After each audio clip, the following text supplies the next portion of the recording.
मखण खाई वञ मानीअ सां अला मानीअ सां छोरी छो थी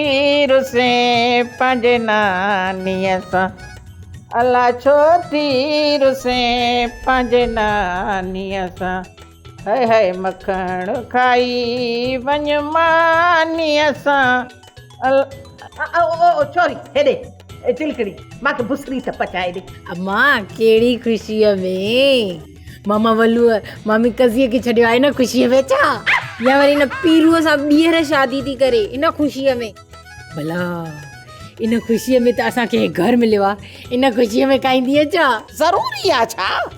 त माण्हू सुठी शइ कंहिं ख़ुशीअ में खाए बसि ईअं दिलि चयो आहे। मखण कोन्हे अम्मा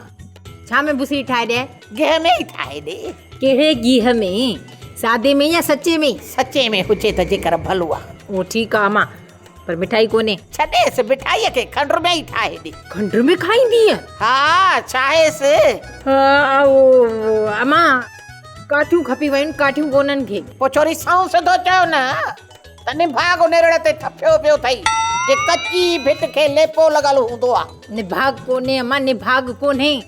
पर तुंहिंजी बि बेवक्ती न फरमाइश मूंखे सम्झ में कोन थी अचे हेॾा मिठल मोगो लॻो गिटिन में गीसियूं पाईंदो थो वधे ऐं तोखे वरी फरमाइशूं लॻियूं आहिनि तो वारे प्रकारनि मां मूंखे लॻे थो त तो वारी ससु कज़ी सही ई उहा हरू भरू तुंहिंजो पासो खणी तोखे छींक चाढ़े छॾियुमि आड़ी त पोइ न खणिया न मुंहिंजो पासो मां चयो मां छा त मुंहिंजो पासो खण ठाहे थी हाणे ॼाए बुसरियूं सभु न कढे मुंहुं मां कसरूं सेठियाणी सिर ॾींदी आहे सुर न आहे ॾींदी ओ सभागी मस मस त कई चङे चोखे खाइण जो मौक़ो मिलियो आहे त इहा कज़ी ही जो सड़े सुके टुकर ते बि पई ताना मेणा ॾींदी। ओ छोरी जो छा थी करे तोखे बुसरी खाइणी आहे न त बुसरी थी पचायां या बुसरी थी ठाहे या घर जा भांडा थी भञे पई निभाग करे क्रोध करे टुकुर पचाए ॾींदी आंड्रा पिया वढबा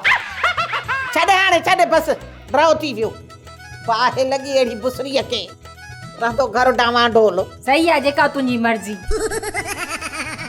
ड्रामा सोप सीरियल मश्करनि जो ॻोठ जा तमाम एपिसोड हाणे ॾिसो HD क्वालिटी में विज़िट करियो असांजो YouTube चैनल SindhTVHD ड्रामा।